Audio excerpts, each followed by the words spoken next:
Ei, ei, ouve e chegou o bojão. Português na veia, é pura motivação. Exterminador das bancas, não tem comparação. Te prepara pra vencer com essa explosão. O bojão tá na área, já pode anotar. Português e redação, ele vai te ensinar. Gramática afiada, ele manda na moral. Transforma qualquer regra em um show sensacional. Concordância, regência, tudo no esquema. Com o bojão do lado, não tem mais problema. Frase fácil, vírgula, moleza. Ele é o exterminador da banca, é certeza. O bojão, o professor campeão, te faz dominar a língua com precisão. Extermina as dúvidas, te dá a direção. Português sem mistério, vem com o bojão. Se a redação te assusta, pode relaxar. Bojão tá aqui pra te estruturar. Tese e argumento ele monta com calma e faz o texto voar direto pra sua palma. Com exemplos claros ele explica o porquê. Do básico ao avançado faz você entender. Seu lema é vitória, seu foco é aprovar. Se tá com bojão, já pode acreditar. A banca treme quando o bojão chega. Com suas técnicas a aprovação se entrega. Rima de gramática, flow de redação. Bojão é o nome, sinônimo de campeão. Bojão, o professor campeão, te faz dominar a língua com precisão. Extermina as dúvidas, te dá a direção. Português sem mistério, vem com bojão. Então levanta, treina, faz acontecer. Com bojão no time, é só vencer. Ele é o cara. Cara do céu, eu acho muito massa essa música, velho do céu. Eu vou fazer um vídeo pra postar aqui no YouTube só com ela, só assim, ó. Eu lá, brabo, marrento, português maromba, e lá aparecendo assim a música. Alô, bojão, professor campeão. Salve, salve, galera, beleza? Giz aqui. Sejam muito bem-vindos a essa aula. A aula que você precisava. Muito boa noite para todos que estão presentes. Eu vou pedir para vocês, né, de forma encarecida, respondam ao boa noite, tá? Porque eu só tenho alunos educados. Então, boa noite, Borges. Manda aqui no chat, dá o seu boa noite. Já deixa o seu likes. A meta é nunca ter mais alunos assistindo do que likes do vídeo. Essa é a meta. Então já deixa seu likes aí para fortalecer a favela, entendeu? Por quê? Porque é assim que a gente funciona aqui. A gente funciona na base do likes. Ô, parceiro, mas isso é um pouco esquisito. É, muito esquisito, é muito estranho. Mas faz parte, né, parceiro? Faz parte aí do nosso desenvolvimento aqui no YouTube. Como é que eu vou crescer aqui no YouTube? Se você não deixa o seu like, se você não manda o vídeo, compartilha com o seu amigo. Vamos lá, vamos assistir a aula do Borges. O professor campeão.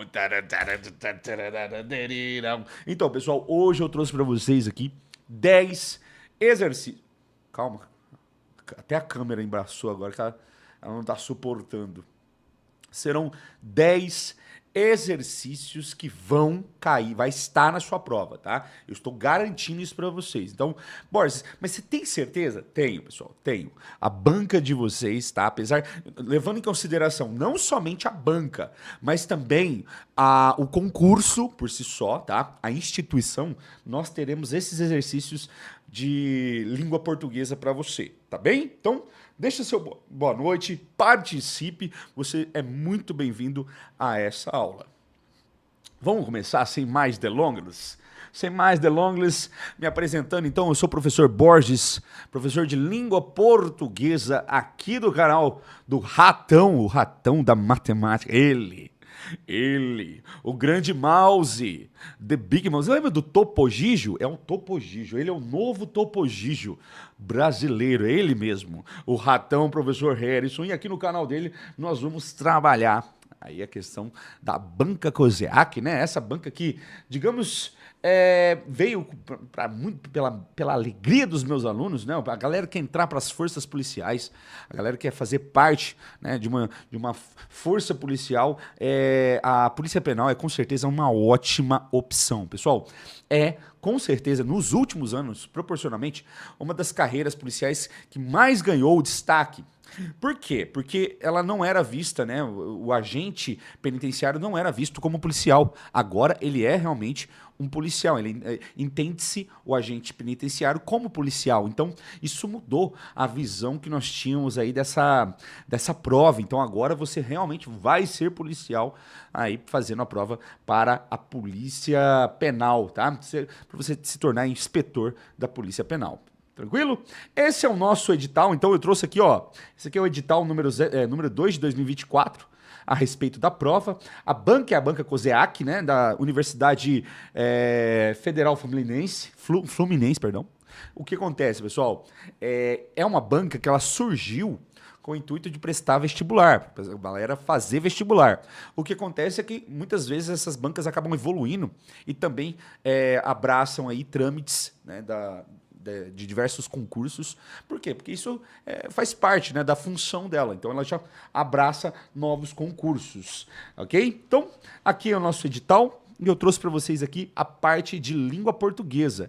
Não, você não está enxergando errado. Serão 25 questões de língua portuguesa. E é por isso que essa aula aqui, né, querendo ou não, é uma aula que acaba sendo até... Como que eu posso dizer para vocês? Acaba sendo uma aula, é muito simples de você fazer essa aula, por quê? Porque, cara, com certeza, nós teremos esses exercícios que vocês vão ver aqui, vai estar na prova de vocês, tá? Os assuntos que nós veremos aqui estarão na prova de vocês. Então tá aqui, né, o nosso edital, conteúdo programático, aqui extenso, mas fique tranquilo, tá? Fique tranquilo, porque eu verticalizei esse edital para vocês, tá? Então vocês vão ter acesso, a galera que está assistindo essa aula, você vai ter acesso a esse material, certo? É o edital verticalizado, o conteúdo, tá? Que vai ser cobrado todo disposto de forma que facilite os estudos de língua portuguesa para você. Então isso aqui é muito importante para quem está estudando, pessoal, seguir isso aqui. Porque se você começa a estudar do jeito que está aqui, ó, desse jeito, aqui é bagunça, tá? Aqui é bagunça, isso aqui não dá. Não dá para você estudar desse jeito. Tá misturado interpretação com gramática, sintaxe com pontuação, não pode misturar. Cada parte do estudo deve seguir, né, um ritmo, deve seguir uma ordem. E essa ordem nós vamos ver aqui no edital verticalizado que eu trouxe para vocês. Ó, tá bonitinho, tá? Vocês terão acesso a esse material com certeza, porque vocês merecem. Aluno meu merece, aluno aqui do canal merece, aluno que deixa likes, que eu tô vendo que tem mais aluno assistindo do que likes no vídeo, né? Aluno que deixa likes merece, você merece então, e esse conteúdo vai estar disponível para vocês, certo? E nós vimos ali, pessoal, ó, dá para ver, né? Tem mais além dessa primeira página, mas já temos ali, pelo menos nos 5 primeiros conteúdos, são análise e interpretação de texto, semântica, fonética e fonologia, e ortografia, isso já da gramática, morfologia estrutural e classificatória e a estrutura da oração, tá? Então nós teremos tudo isso aí na prova de vocês. Bom, aqui eu já trago o primeiro exercício para vocês entenderem que não é, pessoal, fim do mundo, não é aquilo, meu Deus do céu, o fim do mundo. A nossa banca ela é muito tranquila em relação à língua portuguesa. É uma banca que trabalha de forma séria, com a gramática realmente bem trabalhada, com a parte de interpretação de texto de forma coerente. Não é aquela coisa do tipo, eu tenho que descobrir o que a banca quer, igual algumas bancas fazem. Então, no caso da nossa banca, é muito light mesmo, tá? Vamos começar analisando este exercício aqui, tá? É um exercício de interpretação de charge. Cara, não tem erro, tá? Toda prova de concurso, tá? Pelo menos a maioria das provas de concurso que tem ali mais de 10 exercícios de língua portuguesa, obrigatoriamente vai apresentar uma charge. E é muito simples de se fazer isso.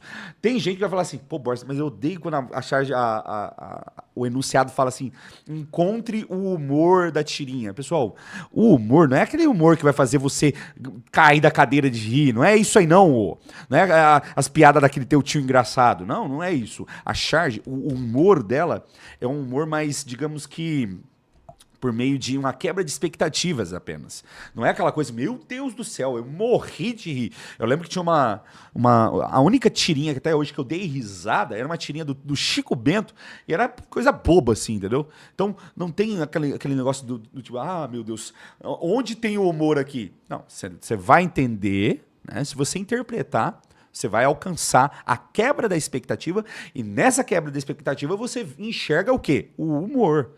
É aquela piada suave, aquela piada light. Aqui, por exemplo, não chega a ser, né, por conta desse humor. É claro, é feito ali de certa forma para quebra de expectativa. Então nós temos ali, né, de acordo com o imaginário popular materializado na imagem, a charge que homenageia Niemeyer, Oscar Niemeyer, né, o arquiteto, tem como tema: quero uma uma reunião com seu superior. Preciso apresentar-lhe uns projetos para melhorar aquele lugar ali. E ele apontando para o planeta Terra. Pessoal, entenda. Para você responder a um exercício de interpretação de texto, antes de tudo você precisa de uma coisa: conhecimento de mundo. Se você não entende o conceito, né? O conceito ali, digamos que pseudo-religioso, de que lá no céu, quem está esperando você quando você morre é Pedro, né? O apóstolo Pedro, para os católicos, São Pedro, você não vai entender isso aqui.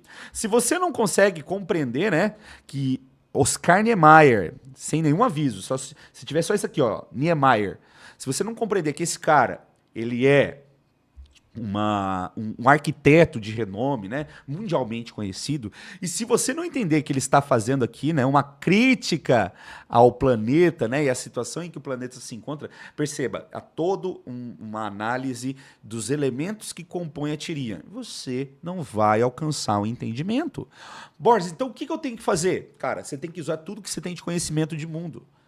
Eu vou dar um exemplo. Só essa que eu expliquei ali de São Pedro. Só de você saber que São Pedro, né, é reconhecido como aquele que fica na porta do céu, decidindo quem entra e quem não entra, só de você ter esse conhecimento, aqui já temos uma ideia de que, olha lá, Niemeyer fala com Pedro naquele momento, São Pedro, antes de entrar no céu. E quando ele diz que era uma reunião com o seu superior, pô, quem é superior a Niemeyer? É Deus, né? Seria Deus ali, o conceito de Deus. Então ele quer uma reunião com Deus para falar sobre os problemas ali, porque ele quer apresentar, né, melhoras para o projeto dele em relação ao planeta. Então eu preciso de toda essa análise. A questão o grande ponto é que o exercício ele traz para nós, né, o tema da nossa charge. Então, é o tema que é para ser analisado. Então, a palavra tema tem que estar destacada no enunciado. Quando eu analiso, né, cada uma das alternativas, então, qual é o tema? É o profissionalismo de Niemeyer? Vamos lá, devagar. Seu ateísmo? Bom, pessoal, aqui nós já podemos eliminar. Há em algum ponto aqui da tirinha, da charge, o apontamento de que Niemeyer era ateu? Não há, Borges. Seu ateísmo por causa do homem cabeludo e barbudo que representa Deus. Ele tá com a chave na mão. Cara, ele não é Deus. Aqui eu já consigo entender que esse cara aqui é São Pedro. Então eu preciso desse conhecimento. Borges, mas eu conheço a biografia de Niemeyer e eu sei que ele era ateu. Eu não sei se ele era ateu, tá, pessoal? Mas eu conheço aqui a biografia e ele era ateu. Só que isso não está no texto. Se você coloca que Niemeyer era ateu, você está cometendo um dos pecados da interpretação de texto, que é a extrapolação. A extrapolação é quando você coloca coisas no texto. Cara, não tem nada ali falando, não, Niemeyer era ateu. Tá aqui, ó. Onde? Não tem. Então, eu posso já eliminar a letrinha B com certeza. A letrinha A deixa por enquanto. Pô, profissionalismo, né? Tá falando ali sobre apresentar projeto, então posso levar em consideração. Vamos aguardar. Letra C, sua falsa modéstia. Falsa modéstia? Por causa de sua ideia de fazer projetos superiores aos de Deus. Pessoal, bom, ele disse ali, eu quero uma reunião com o seu superior, preciso apresentar-lhe uns projetos para melhorar aquele lugar ali. Bom, ele não está fazendo uma crítica, e se eu falar para vocês o tanto de candidato que se jogou nessa alternativa, o grande ponto aqui, pessoal, é falar sua falsa modéstia, tá? Pô, mas como assim falsa modéstia? O que significa isso? Significa, né, que você não é aquela pessoa que não tem modéstia, que não se sente, não é humilde, certo? E nesse ponto, falar que Niemeyer critica Deus, né? Faz aqui uma ideia de fazer projetos superiores aos de Deus. Onde está aqui o projeto dele é superior ao de Deus? Não, ele falou que está em projetos para melhorar aquele lugar. Ele não diz que o projeto dele é superior ao de Deus. Então, é por isso que nós podemos eliminar a letra C. Na letra D, seu falecimento, por causa de seu... Opa, vamos pular isso aqui por motivos óbvios. Letrinha E, sua preocupação com a estética das cidades, por causa da imagem da terra. Cara, vamos lá, é tema dessa tirinha, a preocupação do Niemeyer com a estética das cidades? Onde? Não, é porque ele falou ali que tem projetos para melhorar aquele lugar. Ele está falando do planeta, ele não está falando das cidades. Então, não, pode eliminar a letra I. Agora nós vamos analisar a letrinha A, que ficou na dúvida. Olha lá, ó. Letrinha A e letrinha D. Na letra A, seu profissionalismo, por causa do diploma enrolado em suas mãos. Aqui, ó, eu consegui achar o diploma. Mas, pessoal, percebam, quando foi que o diploma foi um elemento principal no nosso texto? De jeito algum. Então, sim, o profissionalismo dele existia, ele era um ótimo profissional, só que dizer que o profissionalismo dele é o tema da nossa charge, simplesmente por ele estar segurando um papel, que no caso seria um projeto, né, pelo visto, não, tá errado. Então, nada diz que aquilo ali, inclusive, é um diploma. Por isso, já posso eliminar a letrinha A.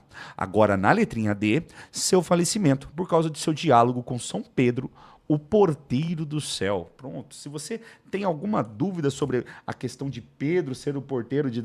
sim, ele é reconhecido, né? Inclusive, se você analisar estátuas, né, de São Pedro, ele, na maioria das vezes, vai estar segurando as chaves na mão. Porque, segundo os escritos, né, as escrituras, Jesus deu a ele a missão de construir a igreja. Então, ele tem as chaves. E dessa forma, pela ideia cultural que existe, né, criou-se essa tradição de determinar que Pedro é o porteiro dos céus por ter as chaves dadas a ele por Jesus Cristo. Então, nós temos aqui a resposta D como resposta correta. Borges, mas eu preciso fazer tudo isso aqui para analisar um exercício desse? É claro que não, pessoal. Aqui nós conseguimos eliminar 3 facilmente, só pela básica leitura do texto. Tá? A charge, ela não é uma charge complicada. Então, a charge que vai cair para vocês não é uma charge complicada na hora de fazer análise, de fazer interpretação. O que eu digo sobre interpretação de texto você precisa usar o seu conhecimento de mundo.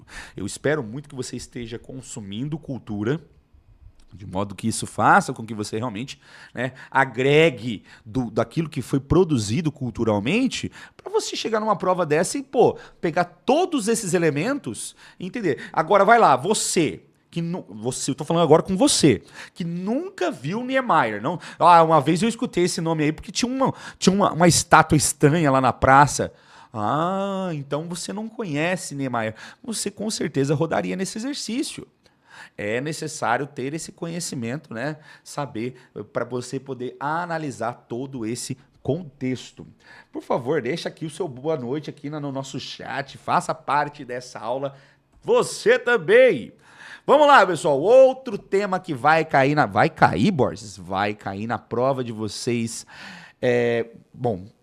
Talvez não dessa forma tão direta, tá, pessoal? Mas o entendimento da questão da fonologia, tá? A fonologia é muito importante e ela trata principalmente da análise do conceito de fonemas, tá? Entenda que fonema é igual a som, assim como letra é igual a escrita. Então, o fonema está para o som, assim como a letra está para a escrita. Como assim, Borges? Vamos pegar a palavra vida. Pega a palavra vida. Quantas letras tem a palavra vida? Borges, tem 4 letras. Agora, quantos sons são produzidos com a palavra vida? Quando eu falar som, eu não estou falando de sílaba. Não confunda as coisas, eu estou falando de som. O som produzido ali, é o... Que isso, Borges? Que isso, tá maluco? Não, esse mais o i vira vi. Por quê? Porque sem o i, o não existe. O próximo ali. O que é isso, Borges? Esse é o D. Só que ele mais a que gera o da. Ele sozinho é... Então, o nome disso, pessoal, é fonema. Os fonemas são os elementos que compõem as palavras, certo? E não necessariamente o número de fonemas é igual ao número de palavras, perdão, de letras. Como assim, Borges? Explique, por favor. Pode pegar a palavra som, por exemplo. Palavra som, ó. Quantas letras eu tenho? Você vai falar que tem 3. Agora, quantos sons são produzidos? Quantos fonemas nós temos? Ó, eu tenho o fonema aqui, então tem 1. E eu tenho o on. On. Você não pronuncia o M. Então, nesse caso, eu tenho 2 fonemas. Pô, então eu tenho 3 letras, mas eu tenho 2 fonemas. Então, isso é o que nós chamamos na língua portuguesa de, olha o nome, dígrafo. Di vem do grego, significa 2, grafos, escrita. Então, dígrafo é a escrita de mais, né, de 2 elementos, aqui ó, O e M, são duas letras para um único som. Quando nós analisamos aqui a alternativa, ó, na palavra fazer, notam-se 5 fonemas. Sim, quando eu analiso a palavra fazer, todas as letras representam sons que nós pronunciamos, certo? Agora, o mesmo número de fonemas ocorre na palavra da seguinte alternativa. Ou, ó, se você analisar a palavra tatuar, lembre-se, ó, opa, T mais A, tá. Então eu estou pronunciando ali 2 letras, 2 fonemas. Tu e o U. Então, tá, tu. Até agora, 4 letras, 4 fonemas. Ar, A, e eu tenho o Isso aqui é um fonema. Sim, esse R está sendo pronunciado. Logo, eu tenho aqui 1, 2, 3, 4, 5, 6 letras. Ok? E 6 fonemas. É o mesmo número. Só que eu quero o mesmo número de fonemas. Ou seja, eu quero 5 fonemas na palavra. Vamos para a palavra além. Na palavra além, eu tenho o A. Ai, meu Deus do céu. Essa daqui vai pegar vocês de jeito. Eu tenho 4 letras. Certo? Só que, quando eu pronuncio essa palavra, ó, além, lém. Ué, Boris, o que aconteceu? Eu tenho aqui, pessoal, 4 fonemas, tá? Por quê? Porque esse M aqui, ele se torna um I. I é além, e além, além. Isso vai acontecer com palavras que terminam em AM, EM, e EN. Quando isso acontece, quando elas terminam dessa forma, nós temos esse som que nós chamamos de semivogal. Pega a palavra amam. Você não falou amam, eles amam. Não dá, não dá, você não fala. Então, amam, eu tenho um U escondido aqui, que nós chamamos de semivogal. Já em amém, ou além, como é o exemplo ali, eu falo amém, eu não falo amém. Amém. Não, não dá para falar desse jeito. Então, amém. Olha o som do I escondido. Ah, então também. E por último, quando termina em EN, como palavra... Você não fala... Espera aí, que eu errei aqui o lugar do acento. Espera aí. Você não pronuncia a palavra como pólen. Pólen. Não, você fala pólen. Pólen. E é a forma correta de se pronunciar. Então, nos 3 casos aqui, eu tenho o que nós chamamos de ditongo, tá? Só que é chamado de ditongo nasal, porque ele gera um som nasalizado. Então, aqui, nos 3 casos, aconteceu. Eu tenho 4 letras e eu tenho 4 sons. Por quê? Porque escondidinho aqui no M, assim como acontece nesses 3 casos, eu tenho uma semivogal escondida. Pegou? Agora, na palavra ainda, ainda já ocorre outra situação, tá? Bem parecida com o exemplo que eu trouxe agora há pouco. Vamos ver. Ó, palavra ainda possui quantas letras? São 5 letras. Mas quantos fonemas? Bom, percebam, eu tenho 3 vogais. A vogal, meu amigo, ela é som. Ela vai gerar um som, tá vendo? Ó, A, I, A. E no caso aqui nós temos um D também, que junto do A faz som, ó. Mais A, tá? Dá. Então eu tenho já 4 letras 5 letras, 4 fonemas. Tá, Borges, então onde que tá o segredo? O segredo tá nesse cara aqui, ó. Tá vendo aqui? O N. O N, nesse caso, ele não tem som. Eu não falo a IN da. Não. É a IN da. O I foi nasalizado.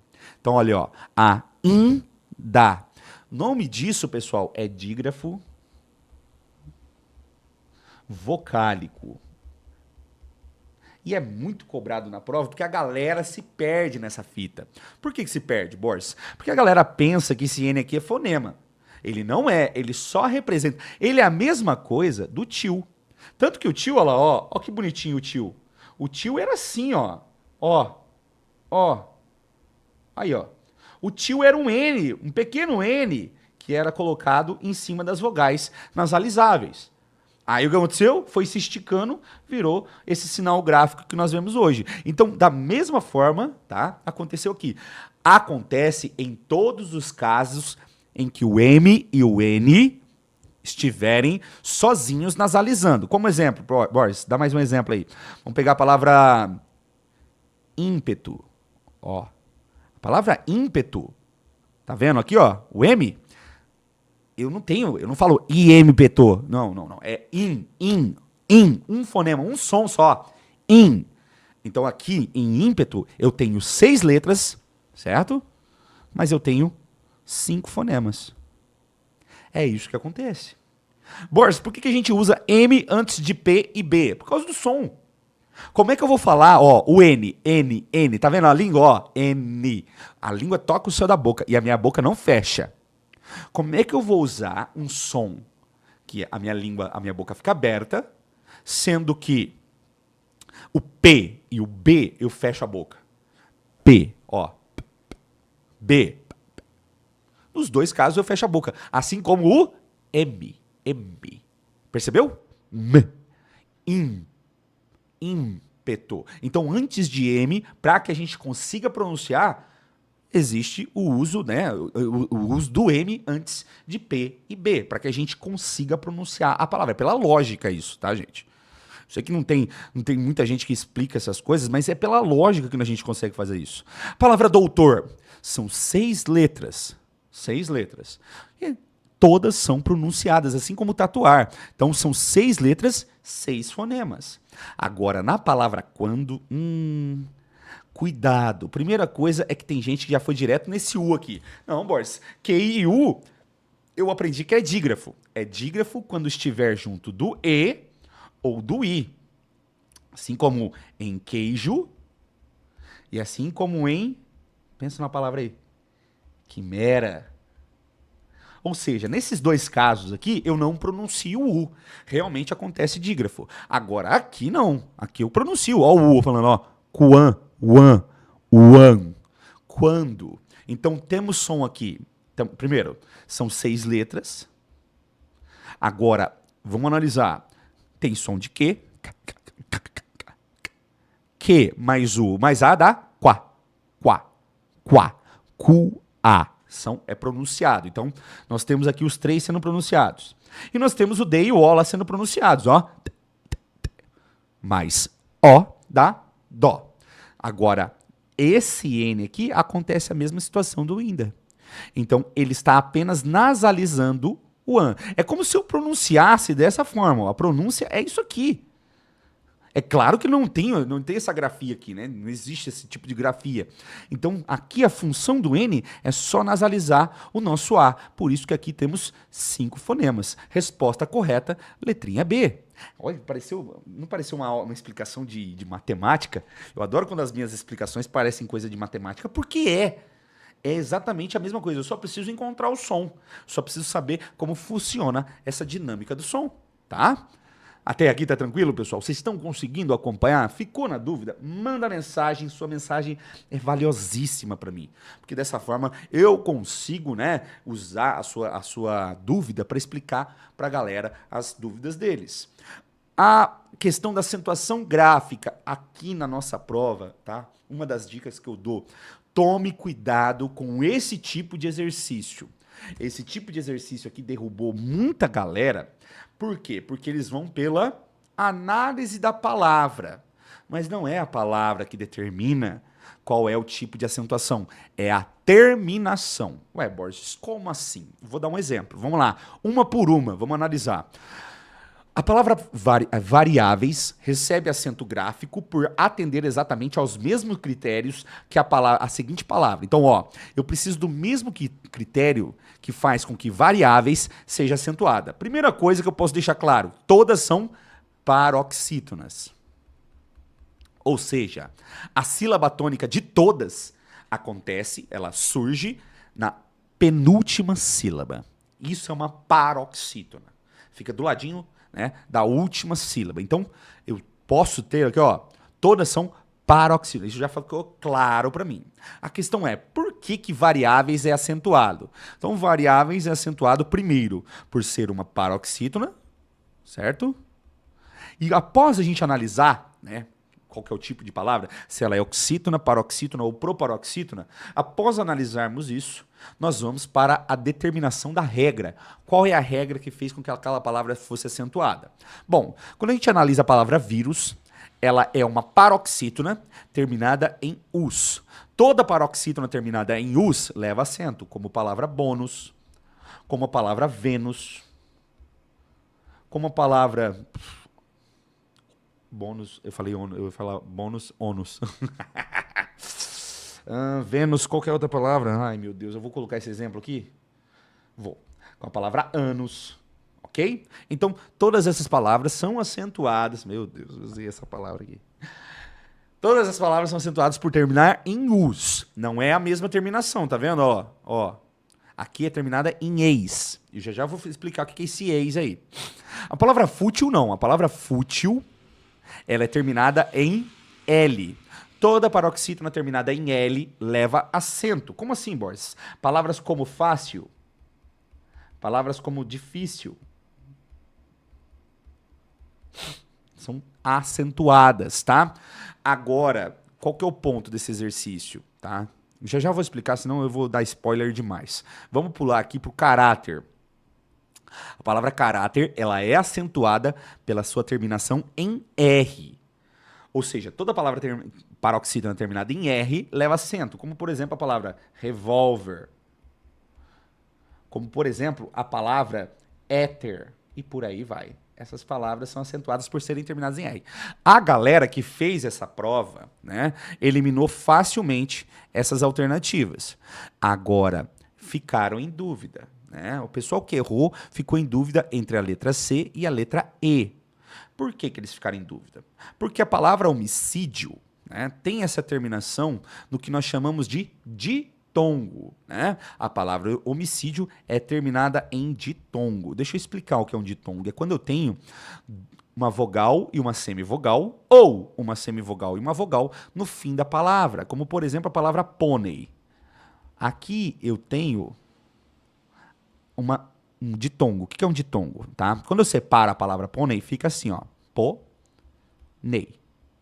Essa é a separação. E significa que dentro dessa última sílaba, nós temos ali a vogal E e a semivogal I. Borges, mas por que eu não posso falar que o I é vogal? Porque não é. Porque, não sei se vocês já assistiram aquele filme, eu sugiro que assistam a esse filme que é maravilhoso. Highlander. Olha, até arrepio quando eu falo.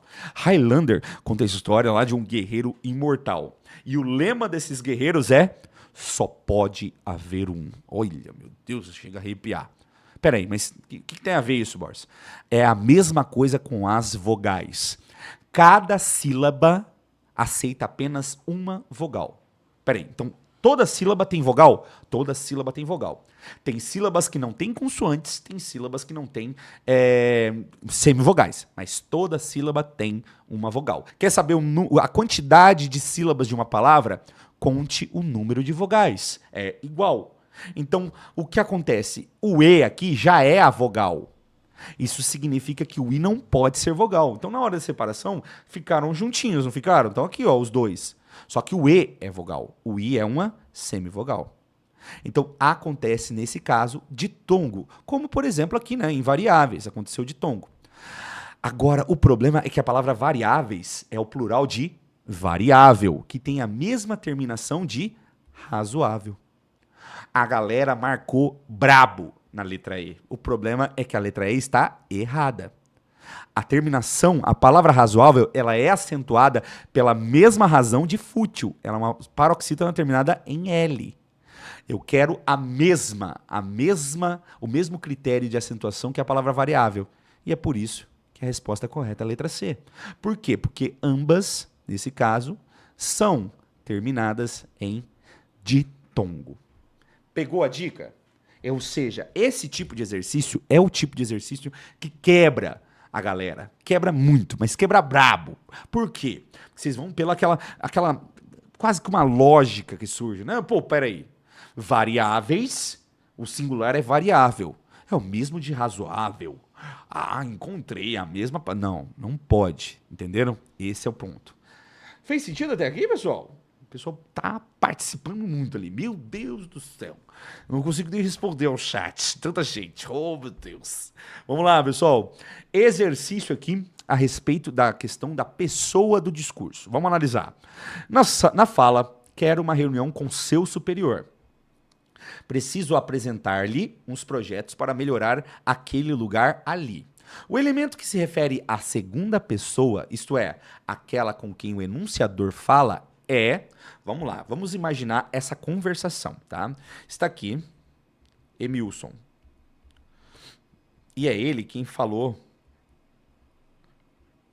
essa frase toda aqui, tá? Ele falou. Tá vendo aqui, ó? É ele quem diz essa parada toda de eu quero falar, né? Agora, quem recebeu essa informação foi o Recebilson, que é esse jovem aqui, né? Narigudinho. Recebilson, então, recebeu essa informação. Ali, ó, e vamos colocar aqui, inclusive, tá? O superior. O superior estava aqui, ó. Sentado, trabalhando com o seu chapéu, para dar uma variada, né? Ótimo. Então, nós temos aqui o Emilson conversando com o Recebilson. E o nosso superior, já que foi citado aqui, né? O superior está aqui, né? Em sua sala trancado. Bem? Tá muito didático isso aqui, né? Tá muito didático. Então, tá desenho, tá até desenhado. Mas vamos lá. Pensa comigo. Pensa comigo. Eu quero o elemento que se refere ao Recebilson. É isso que eu quero. Esse aqui, né? Eu quero o elemento que retoma Recebilson. Ali eu tenho os exemplos. Lhe, aquele, seu, ali e uns. Bom, vamos lá, pessoal. No nosso texto aqui, tá? Eu tenho alguns elementos que podem indicar, tá, a questão da pessoa, mesmo que não seja um pronome necessariamente. Por exemplo, o ali. Né? O ali, ele consegue me indicar algo que está longe de mim e longe de com quem eu falo. Como assim? Nós temos o ali, nós temos o aqui e nós temos o aí. Então, aqui indica a primeira pessoa, ou seja, ó, a caneta está aqui. Por quê? Está junto de mim. Agora, se eu estou falando com você, ó, tá vendo essa caneta na sua mão? A caneta está aí, porque está junto de você, que é com quem eu falo. Mas também a caneta pode estar longe de mim e longe de você. Então, a caneta está ali. Ou seja, eu consigo indicar na questão do espaço, né? Isso é muito comum dos pronomes demonstrativos, mas com os advérbios, nesse caso advérbio de lugar, também consigo mostrar isso. Só que aqui ela não tem essa função. Eu preciso do elemento que se refere à segunda pessoa. Bom, outro que não tem essa possibilidade é o uns, tá? O uns também não fez essa função. O uns aqui, a função dele é generalizar. O que ele generaliza?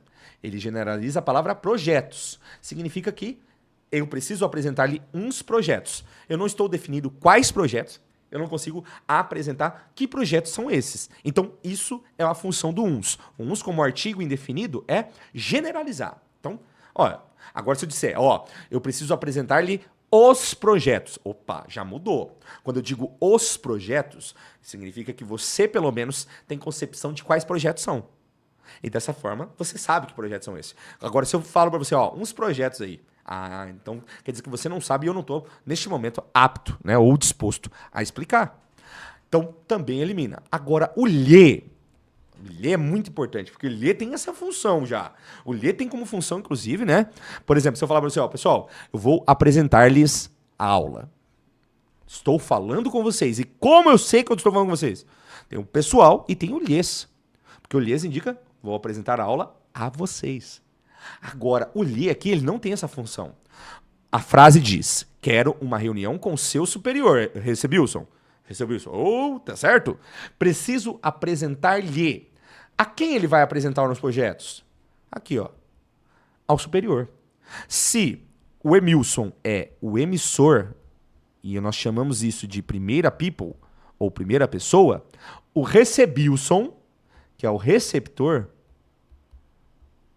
ele é a segunda pessoa. Tá, Borges? E o superior? O superior é a terceira pessoa. Por quê? Porque é de quem nós estamos falando. Então, quando eu digo quero uma reunião com seu superior, superior é o que nós chamamos de terceira pessoa. Ou seja, é dele que nós estamos falando. Então, eu já posso eliminar o lhe. Por quê? Porque ele trata da terceira pessoa. Aí nós temos o aquele. Preciso apresentar-lhe uns projetos para melhorar aquele lugar. Ou seja, o aquele, presta bem atenção, hein? Se eu usar o este é para indicar que está próximo ao emissor. Por exemplo, esta caneta. Se é este, tá, pessoal? Tá vendo aqui, ó? É um T, pelo amor de Deus. Agora, se eu usar o esse, significa que está próximo à segunda pessoa. Então, ó, essa caneta. Essa caneta. Por quê? Porque está junto de você, que é com quem eu estou falando. Agora, se eu usar aquele, significa que está junto ou longe de mim, longe de você, ou junto daquele de quem nós falamos. Olha lá, ó. Como o aquele lugar está longe de mim e longe do receptor, ali no texto, então, nesse caso, o aquele indica o lugar, ou seja, está longe de mim, está longe do receptor. Então, estou demonstrando que está longe por meio do aquele. Também nós... Tá, Borges, mas peraí, como é que essa letra C... Pera lá, Borges. Como é que a letra C, o seu, indica a segunda pessoa? Por quê? De quem o nosso superior aqui é superior? Do receptor. Do Recebilson. Como é que eu sei disso? Olha lá. Eu estou falando com ele. Recebilson, quero uma reunião com o seu superior. O seu aqui indica que o superior no caso pertence, mas vamos trazer essa ideia, né? O receptor é do Recebilson. Então aqui eu consigo identificar, né, a segunda pessoa dessa forma. Por isso a resposta correta, dando uma limpadinha agora nessa bagunça toda, para você ver a resposta, é a letra C. O seu consegue me indicar dentro do texto qual é a nossa segunda pessoa. Fez sentido? Espera aí que temos um questionamento. Paroxítona terminada em eis. Eu não entendi a pergunta, Tiago. Como assim? Vamos voltar no exercício. Tá? Deixa eu ver se essa pergunta do nosso amigo Tiago, eu não entendi ali qual que é a colocação dele. Tiago, palavra variáveis é paroxítona, tá? E ela, ó, um dos motivos é que ela é acentuada e que ela é paroxítona. O outro é que ela é terminada. Como você disse ali, ó em eis. Tá? E nesse caso, ó, eis. Átono. É importante isso, tá? Eis átono, nesse caso. E é um ditongo. Não confunda, tá? Não confunda com eis. Eis é também um ditongo, só que nesse caso tônico. E é regra de oxítonas. Palavras como, por exemplo, anéis, pastéis. Então, aí sim você tem acentuação por conta do eis. Já no caso de variáveis, ela é acentuada por ser terminada em ditongo. É diferente. Tá bem? Espero ter alcançado o seu entendimento aí, Tiagão. Obrigado pela participação, muito bom. Eu gosto disso aí, eu gosto das perguntas. Aquela pergunta mais difícil, mais braba. Exercício de pronome relativo. Ai, que delícia. Ai, nossa, bom demais. No trecho, aparentemente ninguém deu muita bola para a proposta, feita pela comissão de juristas que revê o Código Penal. Observa-se o uso de um pronome, nessa frase aqui, ó. Então, ó. Observa-se o uso de um pronome relativo. Onde? Vamos analisar aqui. Opa, ok. Aparentemente ninguém deu muita bola para a proposta feita... Não tem essa vírgula aqui, tá, pessoal? Essa vírgula aqui tá ridícula. Parabéns para a banca. Isso aqui é exercício da banca, tá? Feita pela comissão de juristas que revê... o que aqui é um pronome relativo, tá certíssimo. Que se refere a um termo antecedente. No caso aqui, comissão de juristas. A alternativa na qual a palavra que não pode ser classificada como pronome relativo...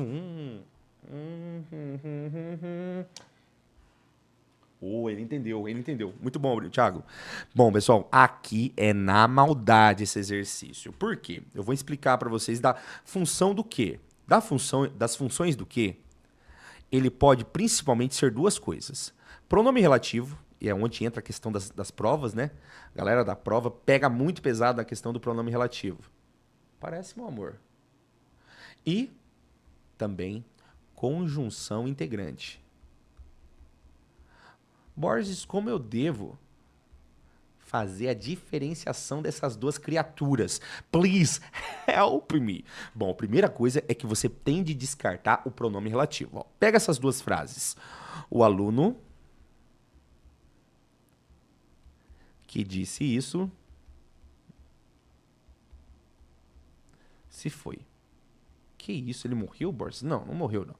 Agora, ele disse que você é mané. Eita, Laia! Maldito aluno! Ah! Hater! Hater. Eu tenho dois casos do que. Vou até trocar a minha canetinha aqui agora, para vocês entenderem. Eu tenho o que aqui, eu tenho o que aqui. Tá, Borges? Como eu devo atuar neste tipo de exercício? É simples, tá?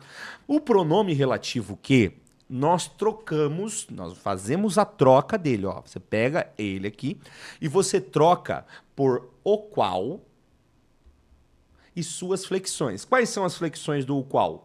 O qual, a qual, os quais, as quais. Aqui, por exemplo, o aluno que disse. Então, ele retoma o aluno, certo? E eu consigo trocar por o qual. Então, o aluno, o qual disse isso, se foi. Eu consigo fazer essa troca de forma muito simples. Por isso, aqui nós temos o nosso pronome relativo. Na de baixo, nós não conseguimos fazer essa troca. Então, eu vou tentar fazer a troca ali, ó. Ele disse que você é mané. Ele disse o qual você é mané. Não faz sentido isso, certo? Tá, Borges. Então, como é que eu faço?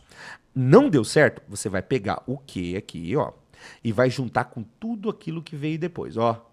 Tá vendo? Peguei tudão que vem aqui depois. Ele disse que você é mané. Eu vou trocar tudo por isso. E aí, eu vou colocar junto do ele disse. Ele disse isso.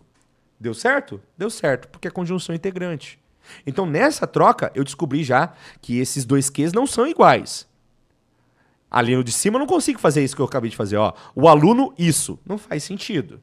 Eu tenho que pegar tudo o que vem depois do que aqui, ó. Tudo. E trocar pelo isso. Dá certo.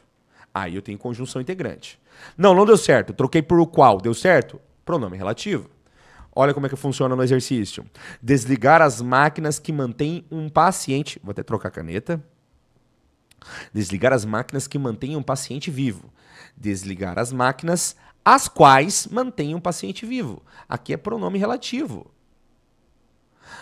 Num artigo que está movimentando a blogosfera sanitária. Num artigo o qual está movimentando a blogosfera sanitária. Pronome relativo. Recusa em prosseguir com tratamento fútil. O que é perfeitamente legal. Esse o que, eu vou até passar de novo, porque esse o que é perigosíssimo. Tem muita gente que errou esse exercício. parece, meu amorzinho? Oh, meu Deus do céu. Também 200 horas de live, né, filho? O computador já tá chorando aqui já. Ó, esse o quê? O que você fez? Esse o quê? Eu não consigo fazer aquela troca para ficar simples, né? Por quê? Porque eu já tenho até um O. Então, o que que eu vou fazer? Eu vou trocar esse O. Ó, pega a caneta preta, ficar mais bonito, Boris. Ó, eu consigo trocar esse O, certo? Por aquilo. Aquilo o qual você fez. Então, para eu... Por quê? Porque esse o aqui não é artigo. Esse o aqui é pronome demonstrativo. Sim, pronome demonstrativo. Ele não é um artigo. Então, ele equivale ao aquilo. Aí eu consigo fazer essa troca, pronto. Nesse caso, aquilo o qual você fez. No caso aqui, é a mesma coisa. Recusa em prosseguir com tratamento fútil. Aquilo o qual é perfeitamente legal. Ou aquele, né, tratamento o qual é perfeitamente legal.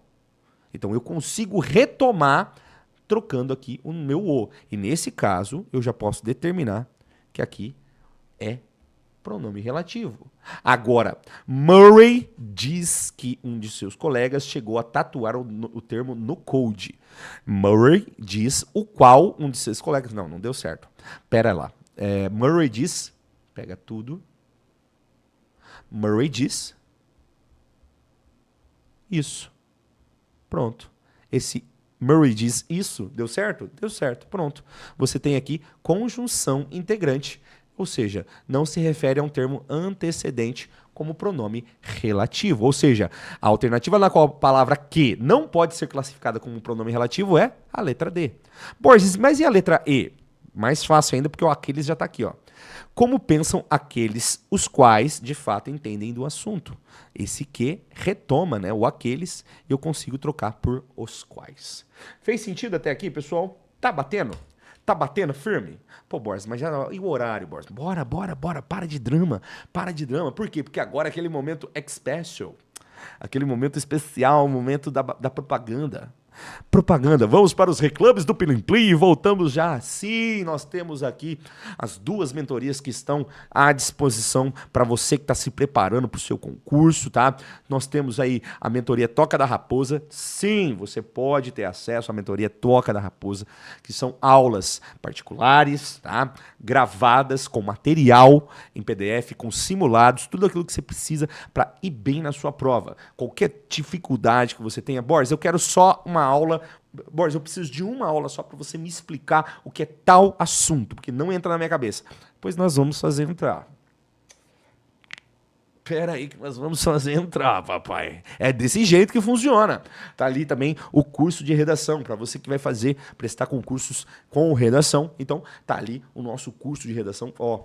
Tá gostosinho no azeite, acabou de sair do forno, material completo, tá? Com propostas de redação atuais. Então vamos lá, ó. Toca da Raposa. Aulas diárias, material em PDF, edital verticalizado, esse que vocês vão ganhar, tá? A mentoria tem também. Olha, eu estou dando de presente o negócio para vocês. Não, Thiago, peraí, vou voltar. Antes de eu terminar minha propaganda aqui, eu prefiro explicar do que fazer minha propaganda primeiro. Vamos lá. Tem galera que já tá saindo da live. Não saia. Respeita a propaganda, tá? Tu tá assistindo aqui a aula, você tem que pelo menos escutar um pouquinho da minha propaganda. Pô, vai ter musiquinha no fim da propaganda. Pelo amor de Deus. Onde já se viu.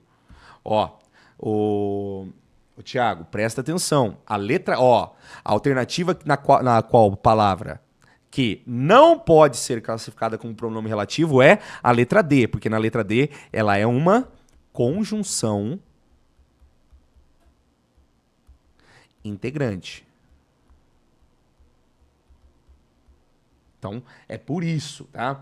Aí a errada fica como pronome relativo? Não. A errada é conjunção integrante. Por quê? Porque ela é a única que não pode ser classificada como pronome relativo. Agora sim, agora... Já dá um salve aí, Thiago. Vê se você entendeu.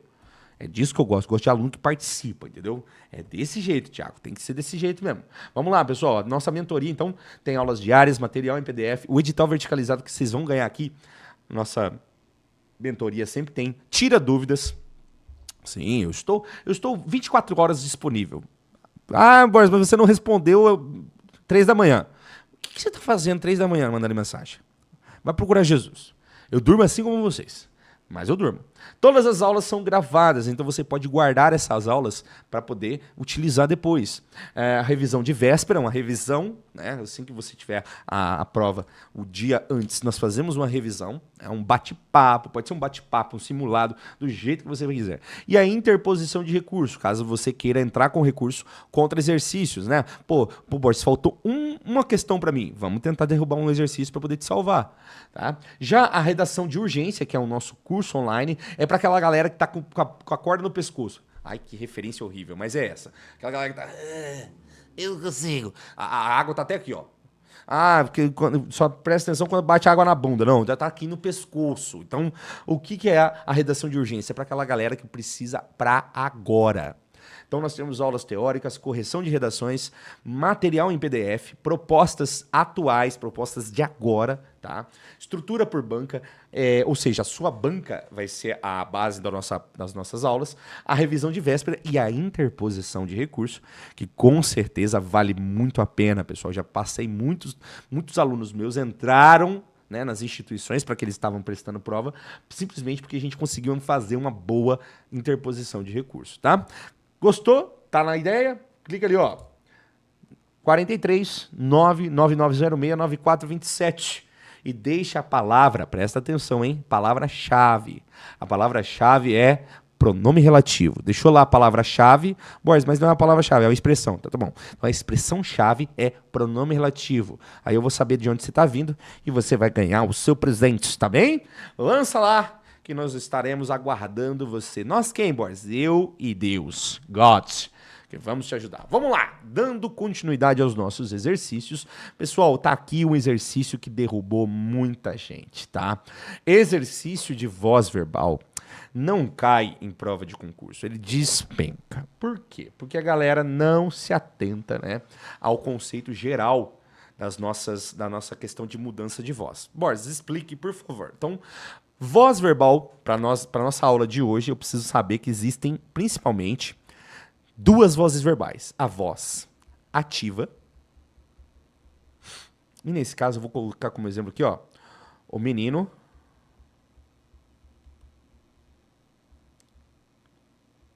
chutou a bolsa. Isso aqui é a voz ativa. Boris, o que seria a voz ativa? Tá vendo o sujeito aqui? Você já sabe qual que é o sujeito. O sujeito é o menino. Quem é o predicado? Chutou a bolsa. Tudo que não é sujeito é predicado. Certo? O sujeito aqui, ele pratica a ação apresentada pelo verbo. Por isso que o nome desse sujeito aqui é sujeito agente. Por quê? Porque ele age. Então, sujeito agente, pratica a ação apresentada pelo nosso verbo. Voz passiva é quando o sujeito sofre a ação apresentada pelo verbo. Não sei por que passou desse jeito. Volta. Isso. Desculpa. Voz passiva, nesse caso, eu inverto. Tá vendo a bolsa? Não é a bolsa que está sofrendo a ação ali? Então eu vou transformar a bolsa em sujeito. A bolsa. Aí eu vou transformar esse verbo aqui em uma locução verbal, onde eu pego o verbo e o coloco aqui numa das suas formas nominais. Aqui a forma nominal é o particípio. Então, chutada. Por quê? Porque precisa concordar com a bolsa. E eu pego um verbo auxiliar, no geral, na grande maioria das vezes, é o verbo ser. Então aqui, como está no pretérito perfeito do indicativo, aqui também vai estar no pretérito perfeito do indicativo. E quem era agente, continua sendo agente. Olha lá, o menino, ó, a bolsa foi chutada. Por quem? Pelo menino. Boris, mas como assim agente? É exatamente isso. Quando você fala agente da passiva, é por quê? É porque ele é o nosso agente, só que nesse caso, na voz passiva. Ele não é o sujeito agente. Ele continua sendo agente, mas não é sujeito. Agente da passiva. Agora, o sujeito aqui nós chamamos de sujeito paciente. Ah, mudou o nome. Por quê? Porque ele sofre a ação apresentada pelo verbo. Só que a voz passiva, ela tem dois tipos. Ela tem essa que eu apresentei, que é a analítica. Lembre-se que na língua portuguesa, analítico é tudo aquilo... Por que você passa sozinho? Por quê? Analítico é aquilo tudo que eu explico, certo? Quando tem mais de uma palavra para explicar. Então tá ali, ó, o verbo, né, a locução verbal, o agente da passiva. Agora, a sintética, lembre-se que síntese é tudo aquilo que eu junto, tá? Então, a voz passiva sintética é quando eu junto tudo. Eu pego isso aqui e junto, tá vendo, ó? Chutou. E nesse caso, eu adiciono um elemento para sintetizar isso aí. É o C. O C nós chamamos, inclusive, de PA. Que para alguns vai ser... como é que é o nome lá? Progressão aritmética. Não, PA não é progressão aritmética, não. É partícula passivadora. Partícula apassivadora. É a partícula que transforma a oração em uma voz passiva. E nesse caso aqui, né, eu tenho o meu sujeito ainda. Então, chutou-se a bolsa. Então, o que aconteceu aqui? Aqui eu tenho a voz passiva sintética e a analítica. As duas têm o mesmo valor. O meu sujeito continua sendo sujeito paciente. A diferença é que, nesse caso, eu não tenho o agente da passiva expresso e a locução verbal, ou seja, antes eu tinha ali 2 verbos, agora eu tenho apenas um. Fez sentido? Então, isso aqui é o que nós chamamos de voz passiva. O que aconteceu no exercício aqui é que ele nos pediu, ó, a forma verbal sublinhada, lá, ó, foram administradas. No enunciado acima está na voz passiva analítica, igual o que nós chamamos aqui, ó, foi chutada. Só que ali está no plural, tá vendo? Ó? Por quê? Porque doses de vacinas, 13 bilhões de doses de vacinas é plural. Se 13 bilhões não for plural, pelo amor de Deus. Então, foram administradas, tá no plural por conta disso. E foram administradas é uma locução verbal que indica a voz passiva analítica. De acordo com a norma culta, na voz passiva sintética... Na voz passiva sintética, o enunciado teria a seguinte estrutura. Pessoal, exercício para você matar. Esse exercício aqui, ele fica muito simples, por quê? Primeiro, já elimina isso aqui que tem, ó, teriam sido administradas. Eu não tenho o verbo ter lá no nosso enunciado, então eu não vou ter aqui, certo? Ou seja, eu já posso... Pô, filho, ó, eu passei errado agora. Agora foi culpa minha. Agora eu admito. Foi culpa minha. Eu não sei o que eu fiz ali, não. Eu apertei errado, só isso.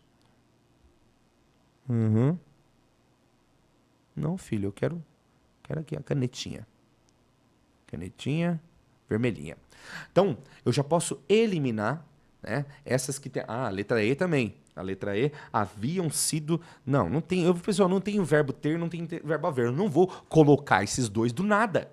Não tem motivo. Agora... Por que, Boris, como é que eu vou saber se é a letrinha A, B ou D? A primeira coisa tá no plural, certo? Então não pode ser, ó, o Nobel destaca que já se administrou mais de 13 bilhões. Pessoal, não tem como. Não tem como. Administrou mais de 13 bilhões? Ou seja, aqui é no plural, não é no singular. Já elimino. Eu não sei, ele faz isso, ele é louco esse computador. Então, ficou aqui a letra D e a letra A. Boris, essa me pegou. Qual dos dois, então? Pessoal, tá vendo esse cara aqui? Esse cara, que é o nosso verbo auxiliar, ele carrega a conjugação do verbo. Por que que ele tá ali naquela forma foram? Eu falei que era o verbo ser. Então, por que que tá foram? Porque é o verbo ser conjugado no pretérito perfeito. Sim, exercício de voz verbal também pede que você tenha entendimento de tempo verbal. Ali está no pretérito, no caso, pretérito perfeito. Qual é o pretérito perfeito do verbo administrar? Administro, administrei. Eu administrei, tu administraste, ele administrou, nós administramos, vós administrais, eles administraram. Ah, então é por isso que é a letrinha A. Por que não é a letra D, Boris? Porque a letra D está no presente. Ali, ó. Se eu tivesse escrito assim, ó, mais de 13 bilhões de doses de vacina contra a Covid-19 já são administradas no mundo todo. Aí seria administram, né? Mas nesse caso, não. Nesse caso, tá no pretérito perfeito. Borges, como é que seria no pretérito imperfeito? Ali não seriam já foram administradas, sim, já eram administradas. E, no caso, na letrinha A, seria administravam e não administraram. Essa é a diferença. Sim, pessoal, é necessário saber tempo verbal para você analisar voz verbal. Deixa eu ver a próxima pergunta do nosso amigo Tiago. Complemento nominal e adjunta de nominal tem a ver com a voz passiva e ativa também? Ou estou falando besteira? Tenho dificuldade nesse assunto. Eu não vou dizer que você está falando, jamais eu vou dizer que você está falando besteira, viu, Tiago? Não, não existe isso, tá? Você tem dúvida. E a sua dúvida, ela é simples, tá? Não, nós não temos essa análise, né, de complemento nominal e adjunta de nominal em relação aqui à parte de voz. A parte de voz verbal, ela está principalmente ligada à questão da transitividade verbal. Por quê?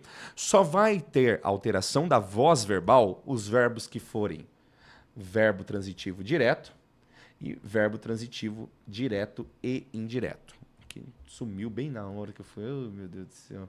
Então, verbo transitivo direto e o verbo transitivo direto e indireto. Ele não quer mais, ele tá cansado já, ó. Pela cara dele, ele já tá cansado, né? É um menino trabalhador esse computador aqui. Então, a questão que você está me perguntando, complemento nominal e adjunta de nominal, faz parte do estudo da sintaxe, mas não nesse caso, tá bem? E você trouxe dois termos que geralmente são cobrados juntos. Por quê? Tem muita gente que tem dúvida, né, da diferença do complemento nominal e do adjunta de nominal. Borges, como eu faço para distinguir qual é a diferença? Eu já vou explicar, aproveitar o nosso amigo Tiago aqui que está participando. Muito bom, viu, Tiago? Obrigado pela participação. Vou colocar um exemplo aqui, ó. Amor de mãe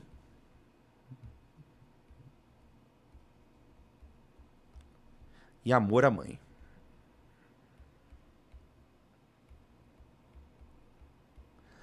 Num dos casos eu tenho adjunta de nominal. No outro eu tenho complemento nominal. Como saber a diferença? Primeiro, tá? Saiba que os dois usam preposição, né, para se conectar, nesse caso, a um nome. Por isso que os dois têm esse nominal no meio. Por isso que o adjunto é adnominal. Adnominal significa junto do nome. Então, ele vai estar ligado ao nome, certo? E o nome aqui que nós temos é amor. Substantivo abstrato. Lembre-se que complemento nominal só vai acontecer quando com substantivos? Com substantivos abstratos.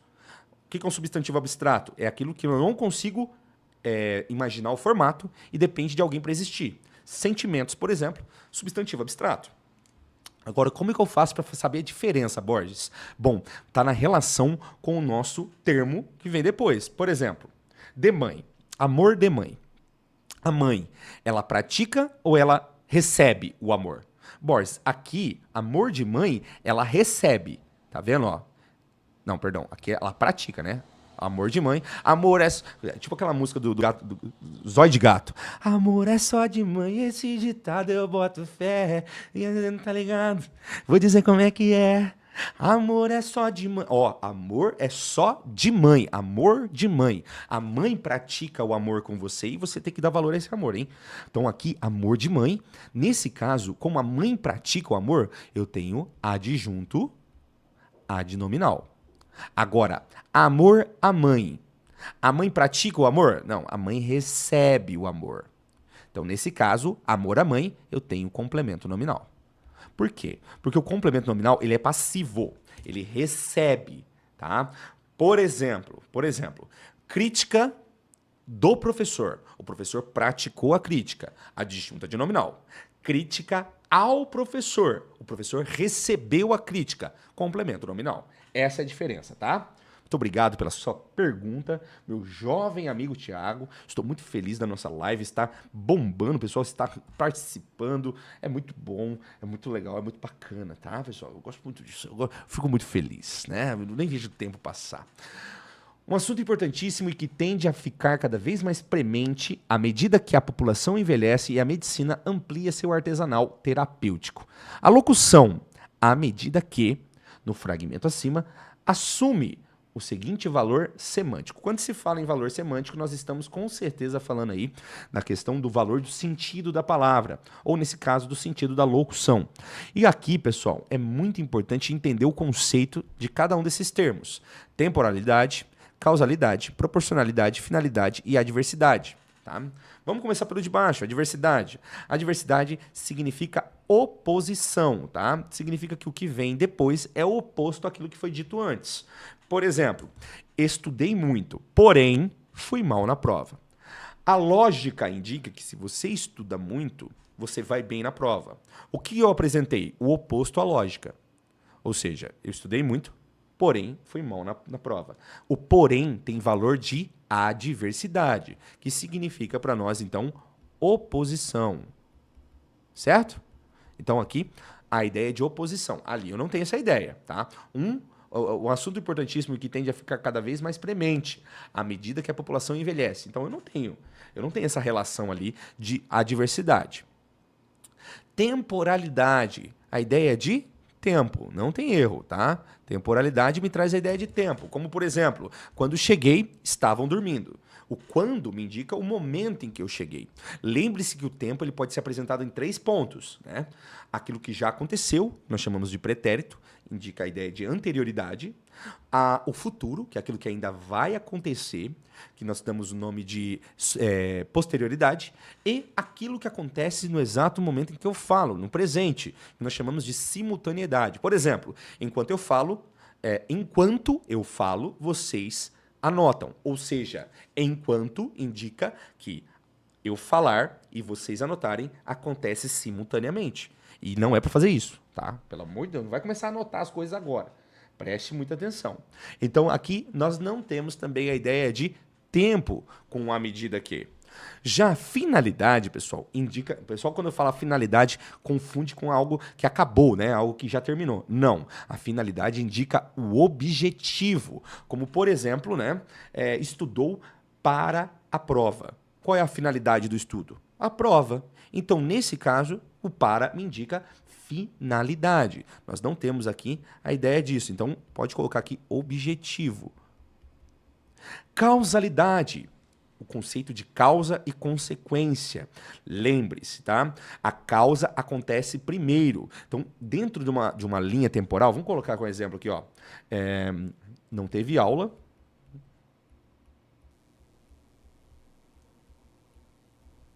Porque choveu. Quando eu indico a causalidade, eu não sei porque ele faz isso. Ele só vai. Eu tenho que analisar isso aqui com o Harris, porque ele fica pulando sozinho. Não teve aula porque choveu. Ó, o porquê está ligando as duas orações. Eu preciso entender esse conceito de oração, tá, pessoal? Para poder fazer um exercício bom desse aqui. Aqui, não teve aula é uma oração, choveu é outra oração. Tudo que vai até o ponto final nós chamamos de período. Aí o que acontece? Não teve aula porque choveu. Tá, Boris, por que indica causalidade? Me fala qual que é... o que acontece primeiro? Não teve aula ou choveu? Não, primeiro acontece choveu. Então, primeiro acontece choveu e depois não teve aula. Ou seja, primeiro chove. Qual é a causa de não ter aula? Chover. Qual é a consequência de chover? Não ter aula. Quem está junto do porquê? O choveu. Por isso aqui a ideia é de causa. Essa é a relação que nós temos de sentido. Então, a causalidade, que não é apresentada aqui no nosso, é a ideia de causa. Agora, proporcionalidade. O que é proporcionalidade? Eu gosto muito que vocês fazer os alunos imaginarem Já viram uma balança daquelas de pratinhos? Tá? Então, eu coloco tudo na balança de pratinhos, tá bom? Olha que dinâmica bonitinha. Imagina aquela balança de pratinhos. A ideia de proporcionalidade fala da relação dos pratinhos. Por exemplo, quanto mais estudo, mais aprendo. Olha que lindo. A proporção é igual. Então, existe uma ideia de proporção. É a proporção em relação ao outro. Então, é uma relação que existe entre os elementos. À medida que envelheço, fico mais sábio. Ou seja, envelheço, fico sábio. Há uma relação de proporção. É o que acontece aqui, ó.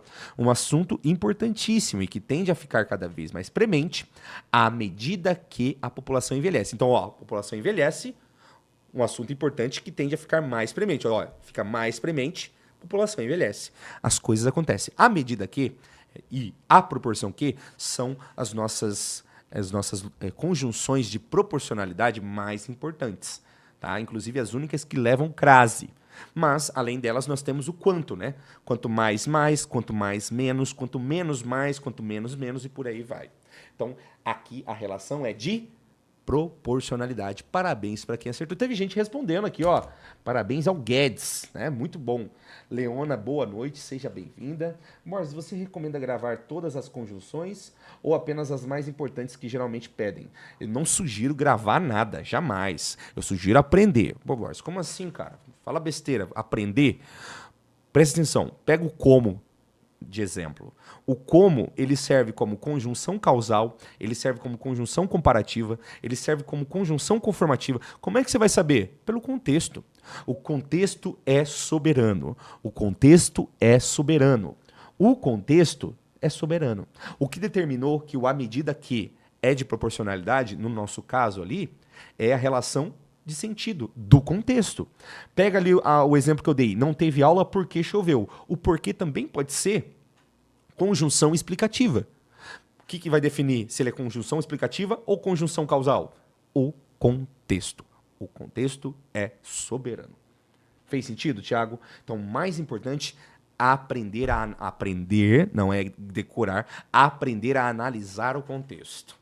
Você pega a frase, ela está naquele contexto, você utilizou aquela frase. Por qual motivo? Qual a sua finalidade? Ah, eu usei para indicar tal finalidade. Aí você tem esse conceito. Fez sentido? Espero que sim. Vamos lá, pessoal. Continuando. Vamos perguntando, hein, pessoal. Assinale a opção em que o sujeito se classifica da mesma forma que na oração quando se mergulha no coma. Oh, meu Deus, vocês não têm noção da galera que errou isso aqui, pessoal. O quanto de gente que errou esse exercício. Por quê? Porque não sabe que sujeito. A pessoa não sabe o que é sujeito. Presta atenção, eu tenho só 2 tipos de sujeito, mais nada. 2 tipos, Borges. Então eu aprendi errado. Calma. Vamos colocar aqui, ó. Eu tenho sujeito. Tá bom, sujeito. Tem 2 tipos de sujeito. O determinado e o indeterminado. Certo? Até aqui tranquilo, Borges. Vai ficar passando toda hora a canetinha. Certo. O determinado eu divido em 3 tipos. Ah, agora começou a fazer sentido, Borges. O determinado eu divido em simples, em composto e aquele que vocês chamam de oculto, mas também é chamado de elíptico, dependendo da banca, e também é chamado de desinencial, dependendo da banca. Certo? O que é o sujeito simples? É aquele que eu simplesmente consigo encontrar no texto. Ele está escrito, preste atenção, ele está escrito e possui apenas um núcleo. Então, quando eu digo João chegou, o sujeito é simples. Agora, se eu disser João e Pedro chegaram, aí eu tenho sujeito composto. Por quê? Diferente daqui, de João chegou, João e Pedro, eu tenho, presta atenção, eu tenho 2 sujeitos, mas é mais importante entender que eu tenho 2 núcleos de sujeito. Por isso chamamos de sujeito composto. Tá, Borges, e o que seria, então, o sujeito oculto? Se o sujeito oculto ele não está no texto, mas ele não é indeterminado, porque como é que eu sei que ele é um sujeito, então, do negócio? É simples, meu amor. É a tática do um dedo. Como assim a tática do um dedo? Chegamos. Olha lá, ó. Chegamos. Pega um dedo. Se você conseguir apontar com um dedo, ó, nós, eu, mais a galera, chegamos. Aí você tem o sujeito oculto, elíptico ou desinencial. Ó, chegou. Ele, ó, um dedo só. Ele chegou. Eu não preciso falar, ó, chegou. Escutei, chegou. Tô apontando com um dedo. Aqui, ó, chegaste? Chegaste? Um dedo. Então, se eu consigo apontar com um dedo, sujeito oculto.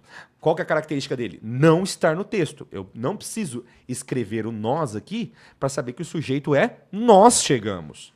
Ó, pessoal, cheguei. Eu cheguei. Um dedo.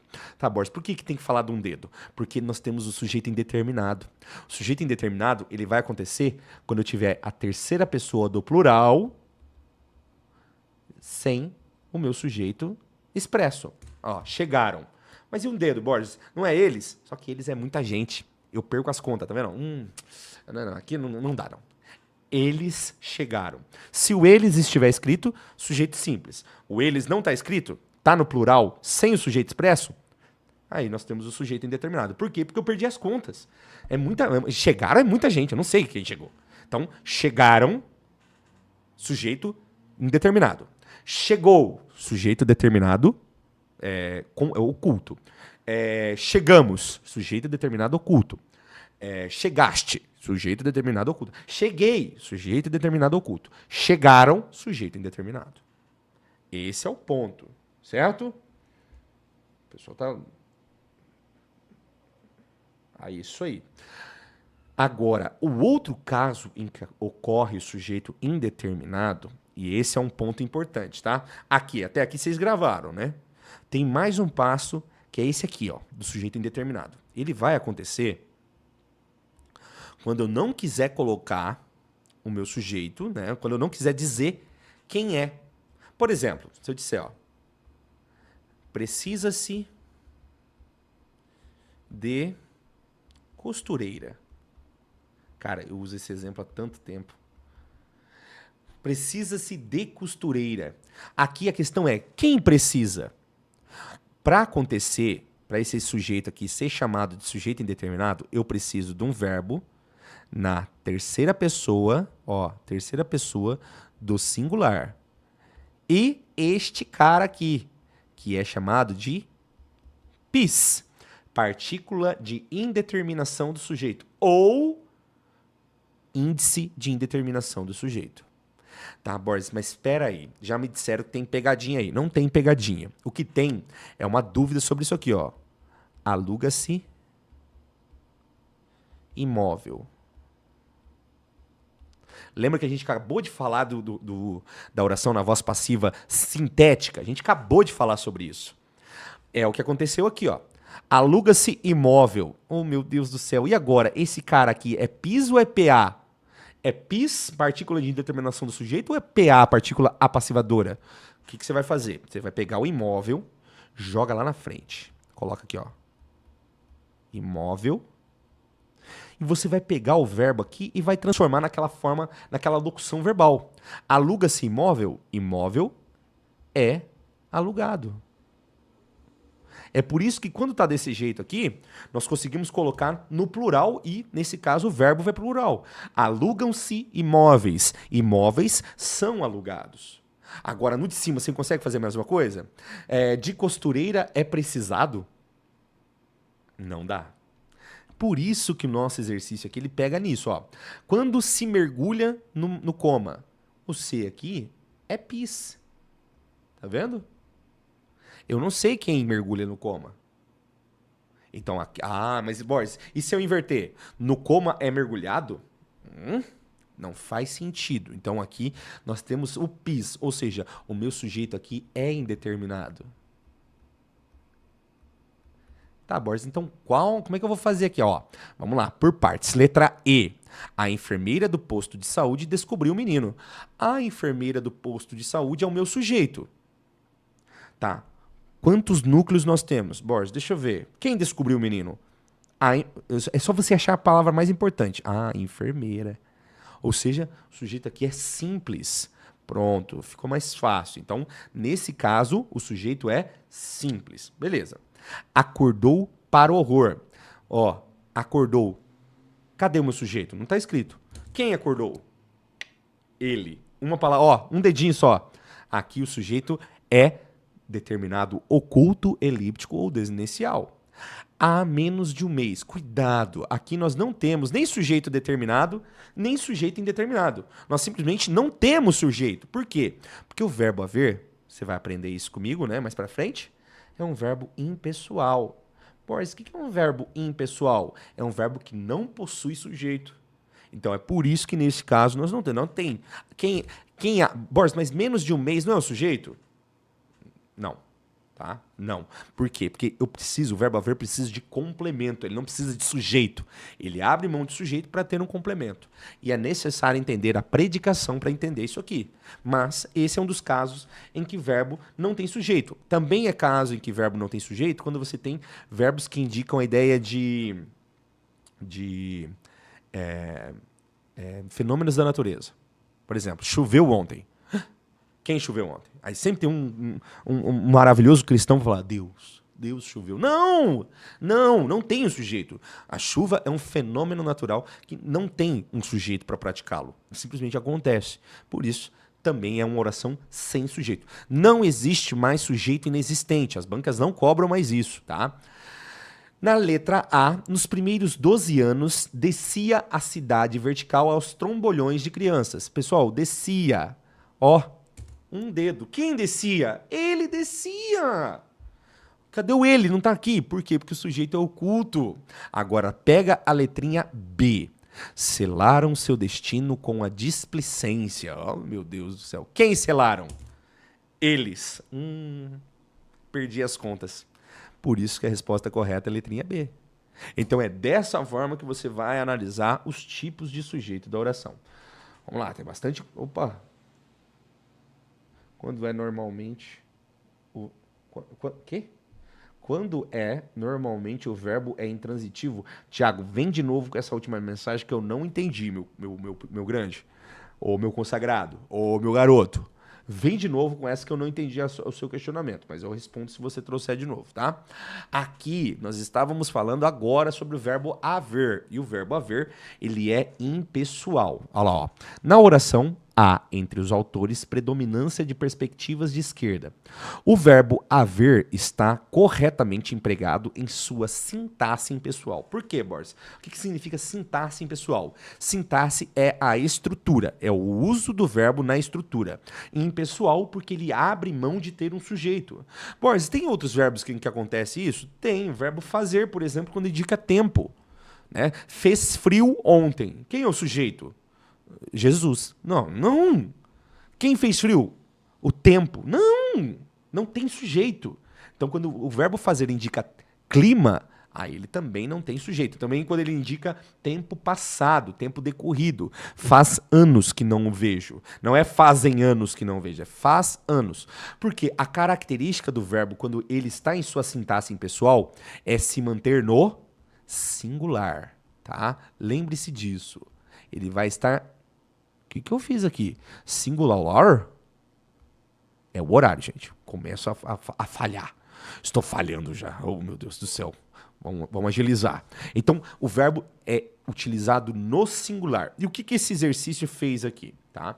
Nas frases abaixo, os verbos também estão corretamente empregados. Empregados, não empregado. Sem suas respectivas sintaxes. Aqui, ó o erro aqui, ó. Corretamente empregados em suas respectivas sintaxes. Exceto, agora a gente analisa qual é a exceção. Onde está errado? Bom, o verbo existir, diferente do verbo haver, ele não é impessoal, então ele vai concordar com o elemento que o acompanha. Olha lá, ó. É bem verdade que existem autores. Autores existem. O sujeito está no plural, o verbo também está no plural. O verbo aqui é pessoal, então tudo certo. Vamos para a letrinha E. Hão de existir, Boris, ou o verbo haver aqui, ele não está no plural? Está no plural, mas aqui ele não está na sua sintaxe impessoal. Aqui ele está como verbo auxiliar. Auxiliar do verbo existir. Então, hão de existir.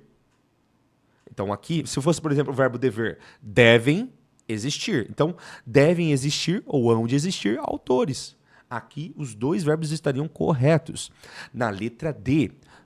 E na letra C, você vai perceber que nós temos a replicação do verbo auxiliar dessa característica. O verbo auxiliar, ele carrega em si a conjugação. Então, ele vai carregar o modo verbal, nós temos indicativo, subjuntivo ou o imperativo. Ele vai carregar a conjugação em relação à pessoa, primeira, segunda, terceira pessoa, ao número, singular ou plural. Então, o tempo verbal, aqui deveria, por exemplo, estar no pretérito, no futuro do pretérito. O pode estar no presente. Então, ele está carregando a sua conjugação. Só que assim como ele carrega essas conjugações, ele também carrega a impessoalidade. Por isso que eles estão no singular. Se você analisar a letra B, nós temos um problema. É razoável que possam haver. Não. É razoável que possa haver. O verbo poder aqui, como verbo auxiliar, não pode ir para o plural, já que eu tenho o verbo haver como principal. E o verbo principal, ele é impessoal, o verbo auxiliar também é impessoal. Resposta correta, letrinha B. Então é dessa forma que nós analisamos o verbo haver nessa nossa banca.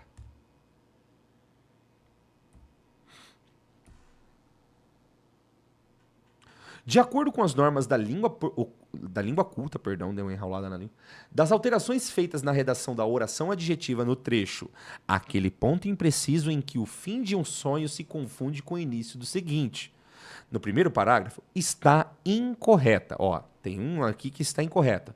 Quanto ao emprego do pronome relativo a seguinte, a seguir. Não é a seguinte, não. Vamos lá, pessoal. Então, como que eu vou analisar isso aqui? O grande ponto, a grande jogada de se aprender a usar o pronome relativo é a questão de entender a preposição.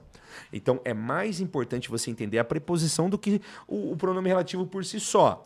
Eu vou dar um exemplo para vocês. Ó, a menina...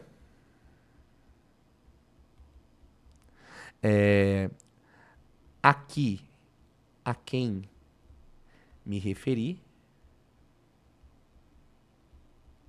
saiu. Pô, peraí. A menina a quem me referi. Por que tem esse a aqui, Borges? Porque o verbo referir, ele exige a preposição a. Quem se refere a alguma coisa. Então, o a aqui faz parte dessa regência. Mas, Borges, o verbo está lá depois. Sim. Sim.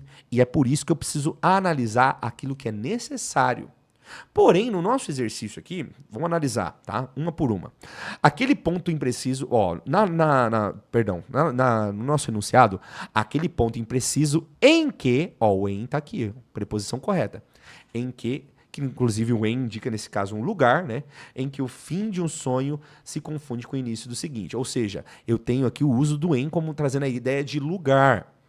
Agora, vamos lá, na letrinha A, aquele ponto impreciso ao redor do qual o ao redor de é o que nós chamamos de locução prepositiva. E está correto. Inclusive aqui, ó, junto do o qual. Eu posso juntar, nesse caso, as preposições aos pronomes relativos. Seja por contração, por crase, isso vai acontecer. Aqui, por exemplo, não tem como. Mas se fosse a menina a qual, aí, ó, a menina a qual me referi, saiu. Aí, ó, o a qual vai ter crase. Por quê? Porque o a aqui, do verbo referir-se, eu preciso juntar com o a qual. Por isso que acontece a crase.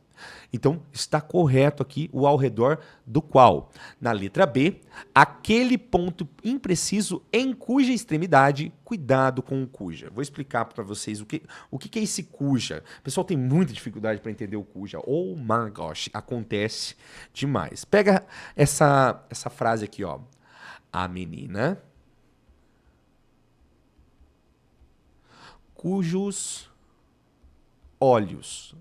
Borges, não é cujo os, jamais coloque artigo depois de cujo, cuja, cujos e cujas. É por isso que ele já está no masculino e plural aqui. Então não precisa colocar.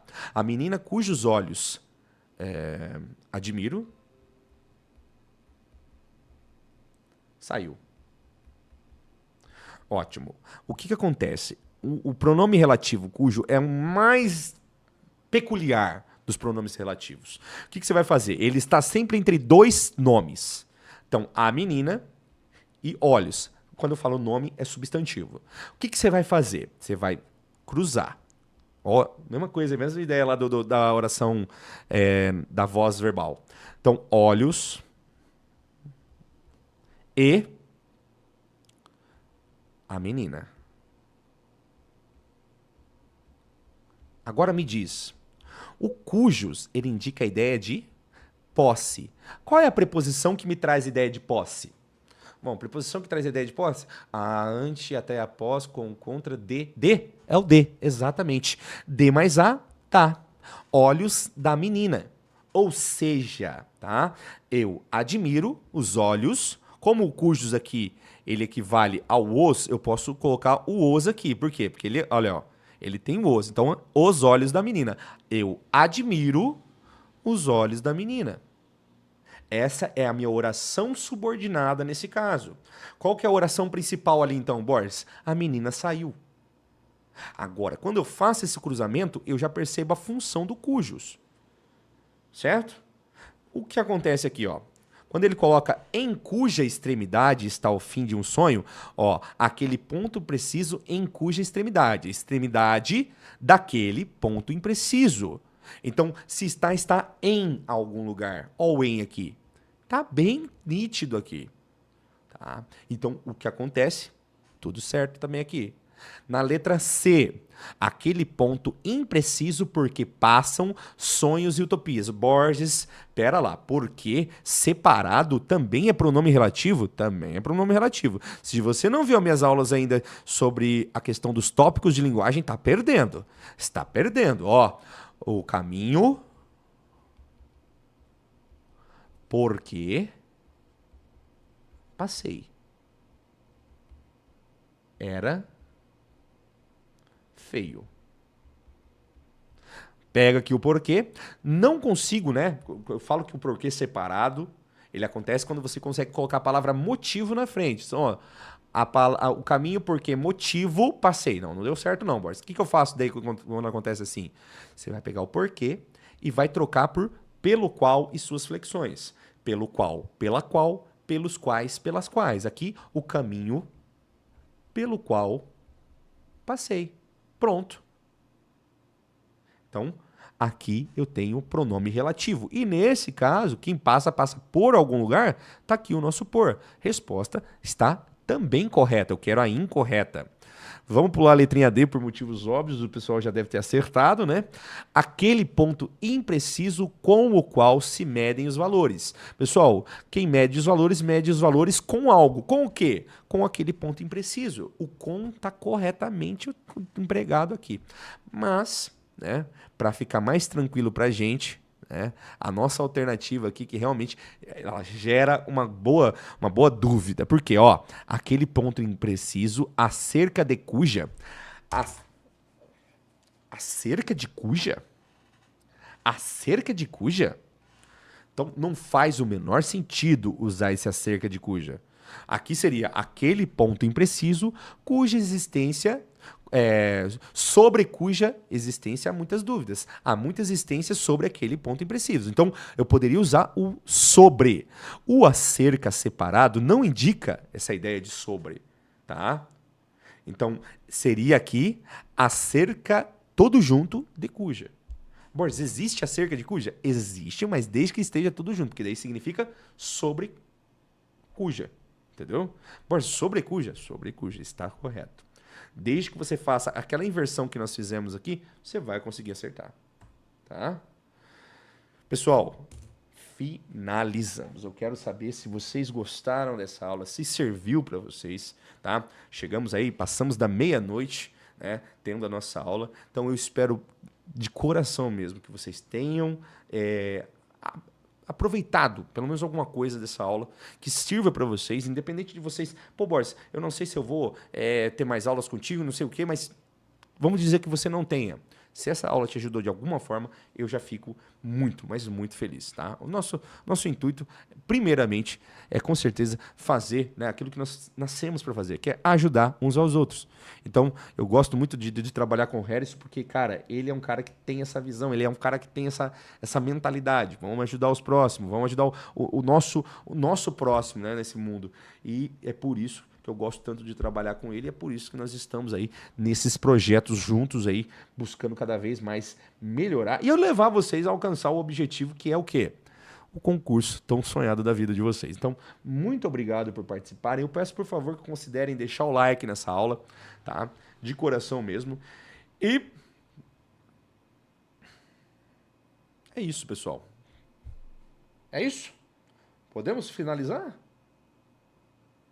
Muito obrigado pela participação de vocês. Um beijo nesses corações ávidos por conhecimento. Ah, outra coisa, tá? Eu não me esqueci, tá? O Tiagão mandou, Deus abençoe. Meu Deus nos abençoe, né? Se Deus abençoar todo mundo aqui, vai todo mundo se dar bem. Se Deus abençoar, com certeza. E lembre-se que eu estou devendo para vocês o edital verticalizado. Isso aí já é um presente meu para vocês. Então, é só chamar lá no WhatsApp que com certeza eu farei questão de entregar a vocês, tá bom? Um beijo nesses corações ávidos por conhecimento. Fiquem em paz. E é nóis. Valeu, galera. Tamo junto.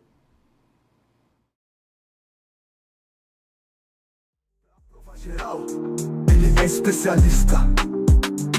Então confia, persiste, faz sua missão, que a vitória tá escrita. Com Bojão na condução.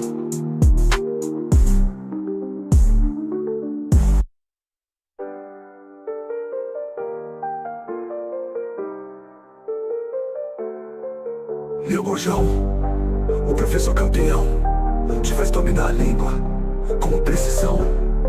Extermina as dúvidas, te dá a direção. Português sem mistério, vem com